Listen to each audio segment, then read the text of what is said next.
दोस्तों, आज हम बात करते हैं उस किले की जिसने समुद्र पर भी राज किया था। वैसे तो भारत में कई किले हैं जिन्होंने यहाँ की शोभा को बढ़ाया है, लेकिन क्या आप जानते हैं एक ऐसा किला भी है जिसने भारत की शोभा को भी बढ़ाया है। एक ऐसा किला जिसे मुगलों और अंग्रेज़ों की तो छोड़िए, छत्रपति शिवाजी महाराज भी कभी जीत नहीं पाए। हाँ, यह बात सच है कि शिवाजी जैसे महानायक भी इस किले को नहीं जीत पाए। तो क्या राज है इस किले के और क्या थे राज इसके अजय होने के, तो आइए जानते हैं इस वीडियो में। जिस किले को आप अभी देख रहे हैं उसका नाम मुरुड जंजीरा किला है। यह महाराष्ट्र के रायगढ़ जिले से 4-5 किलोमीटर की दूरी पर राजपुरी के तटवर्ती गांव में है। मराठी में जंजीरा शब्द का अर्थ समुद्री दुर्ग है। यह शब्द फारसी के जजीरा से मराठी में आया था। फारसी में समुद्री टापू को जजीरा कहते हैं। जंजीरा समुद्री तल से लगभग 90 फुट ऊंचा है। 22 एकड़ में फैले इस दुर्ग की नींव 20 फुट गहरी है। इस किले को बनाने में भी 22 साल लगे थे और इस किले में 19 विशाल बुरुज है। उन पर उस समय की तोपें लगी हुई है और आपको बता दें कि उस समय यह तोपें Sweden, Spain, Britain, France, Holland से लाई गई थी। तब यह पूरा इलाका अहमदनगर के निज़ाम के अधीन था। निज़ाम ने उसे उस समय इस किले पर परकोटा बनाया था, जिससे किला एकदम अजय और सुरक्षित हो गया। जंजीरा का प्रवेश द्वार पूर्व की तरफ है। होडी के किले के प्रवेश द्वार तक पहुंचने के एक प्रवेश द्वार का उपद्वार भी है। प्रवेश द्वार के पास एक शिल्प है जहां पर एक बहुत ही खूबसूरत पेंटिंग बनाई हुई है, जिसमें एक शेर ने अपने चारों पांव में हाथी को पकड़ा हुआ है और पूंछ में एक हाथी भी पकड़ा हुआ है। यह एक ऐसा चित्र है जिसमें वहां के राजा यह सुझाव देते हैं कि तुम हाथी हो तो मैं भी शेर हूँ। इस किले की ओर बुरी नज़र से देखने की कोई हिम्मत न करें। इस किले को सिद्दी के कबीलों ने हमेशा अजय रखा। निज़ाम ने इस किले की जिम्मेदारी और रखरखाव का कार्य एक माली को दे दिया था, जिसका नाम रामराव पाटिल था। रामराव और कुछ मछुआरे इस किले की देखरेख करते थे, लेकिन परकोटा बनने के बाद किला अधिक सुरक्षित हो गया और रामराव ने निज़ाम को अनदेखा करना शुरू कर दिया और किले पर अपना अधिकार जमाना शुरू कर दिया। यह बात निज़ाम को अच्छी नहीं लगी और इसलिए उसने पीरम खान को चुना ताकि वह किले को जीतकर रामराव पाटिल से लेकर निज़ाम को दे दे। लेकिन पीरम खान उससे भी ज़्यादा शातिर निकला। वह समुद्र के किनारे रोज भटकता रहता था। ना ही उसे इस किले में घुसने का रास्ता मिला और ना ही किले को भेदने का राज। एक और समुद्र ने रौद्र रूप ले लिया था, दूसरी ओर कोई रास्ता नजर नहीं आ रहा था।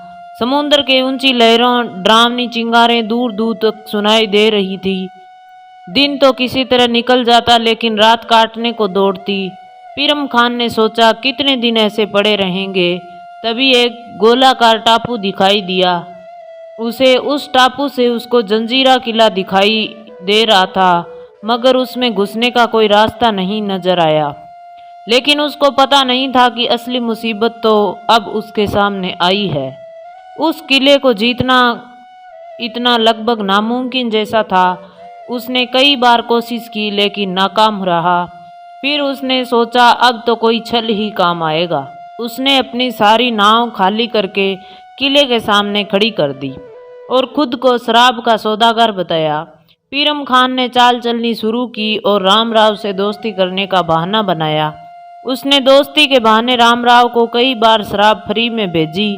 रामराव खुश हो गया और इस तरह पीरम खान ने रामराव से दोस्ती कर ली। पीरम खान ने रात को किले में रुकने की इच्छा जताई और उसे इजाज़त भी मिली, तो इस खुशी में उसने रात को पाटिल के लिए दावत रख दी।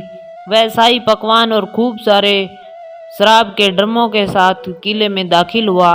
अब रात को अच्छी दावत शुरू हुई। शराब के कई दौर चले। जब सभी शराब के नशे में लड़खड़ाने लगे तो खान के सैनिकों ने उन पर हमला बोल दिया और पाटिल के सभी सैनिकों को मार दिया। खान के यह सैनिक खाली ड्रमों में छिपकर अंदर आए थे।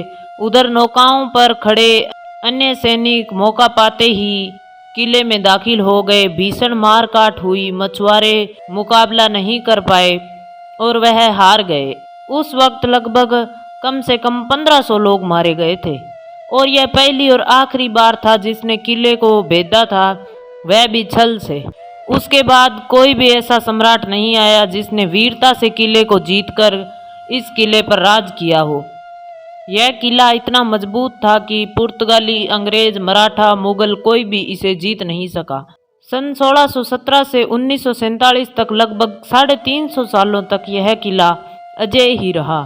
इस किले की सुरक्षा के लिए 514 तोपें तैनात रहती थी, जिसमें कलाल बांगड़ी, चावरी, लांडा कासम खतरनाक तोपें आज भी मौजूद है। देश की दूसरी सबसे बड़ी तोप कलाल बांगड़ी तो दूर तक अचूक निशाना साध सकती थी, मगर सबसे विचित्र बात तो यह है कि किले के अंदर 60 फुट गहरी 2 मीठे पानी की झील है और मीठे पानी का एक कुआं भी है। किले के चारों तरफ खारा पानी होने के बाद भी किले के अंदर मीठे पानी का प्रकृति का अजीब ही नज़ारा देखने को मिलता है। मुरुंड जंजीरा जब पिरम खान ने छल से मछुआरों से एक जिला हासिल कर लिया, तब लगभग 12 वर्ष किले में रहा। सन 1538 में उसकी मौत हो गई। उसके बाद निजाम ने यह किला अपने सिया मंत्री साइद दाहिर को सौंप दिया। उसी ने यह किला ऐसा बनवाया जैसा ये आज दिखता है। यह किला फारसी शिलालेख में लिखा गया है। निजाम के हुक्म से फाइव खान ने इस किले को ऐसा बनवा दिया। बाद में सन 1600 में अकबर ने अहमदनगर जीता, लेकिन मालिक अंबर ने निजाम का यह प्रदेश अकबर से फिर से जीत लिया। मलिक अंबर का काल 1546 से 1626 तक माना जाता है। 1618 में सिद्दी सुरोल निजाम से जंजीरा की जागीर की शर्त लेकर आया था। उसने जंजीरा रियासत का खुद को पहला नवाब घोषित कर दिया। मुगलों की भी किले पर नजर थी। उन्होंने 1636 में निजाम को हरा दिया और उसके प्रदेश को बीजापुर के आदिल शाह को सुपुर्द कर दिया। जंजीरा के सिद्ध प्रमुख औरंगजेब के वजीर की बारी दी। वजीर सिद्दी अंबर का 1642 में निधन हो गया। उसके स्थान पर सिद्दी यूसुफ और उसके बाद 1655 में फतेह खान वजीर हुआ। इसी दौरान छत्रपति शिवाजी महाराज ने भी जंजीरा किले पर कब्जा करने के लिए कई बार हमले किए, लेकिन वह नाकाम रहे। इसलिए 1670 में उन्होंने एक और प्रयास में जंजीरा को समुद्री और जमीनी इलाके से घेर लिया, जिसमें वह किले पर फतेह करने ही वाला था कि पुर्तगीजों ने फतेह खान, जो किले का वजीर था, उसको चुपचाप गोला बारूद और हथियारों की रसद पहुंचाई। पर चारों तरफ से शिवाजी के सेना ने घेरा देखते हुए फतेह खान किले को सौंपने के लिए राजी हो गया, लेकिन संबल कासिम और खैरियत नाम के उसके 2 सौदागरों ने बगावत कर दी, उसे कैद कर लिया और लड़ाई जारी रखी। इन बाकी सरदारों ने बाद में मुगलों से सहायता मांगी। सूरत के मुगल अधिकारी ने उन्हें सहायता भी दी। उसी तरफ औरंगजेब ने सिद्दी संबल को मुगल नौसेना के प्रमुख बनाया और सूरत के महल से 3 लाख की रकम दी। सिद्दी कासिम और सिद्दी खैरियत को राजपुरी और अन्य प्रदेश दिए और इस बार शिवाजी फिर से हार गए। लेकिन शिवाजी ने कोशिश करना जारी रखा और अन्य तरीकों से कोशिश करते रहे। उन्होंने पुर्तगीजों और अंग्रेजों से हाथ मिला लिया, लेकिन फिर भी हार ही मिली। 1676 में सिद्दी कासिम और सिद्दी खैरियत के बीच झगड़ा हो गया। तब कासिम नोबल का प्रमुख बना। 1680 में शिवाजी महाराज के निधन के बाद उनके पुत्र संभाजी महाराज ने 1682 में फिर से हमला किया, लेकिन आपको जानकर हैरानी होगी वह भी इस किले को जीत नहीं पाए। लेकिन उस किले के 8 किलोमीटर की दूरी पर पद्म दुर्ग नाम का एक किला बनवाया, फिर भी वो जंजीरा किला नहीं जीत पाए। दोस्तों, ये थी जंजीरा किला की कहानी। ये बहुत ही रहस्यमय और बहुत ही खूबसूरत किला है। वीडियो कैसी लगी लाइक करना। धन्यवाद।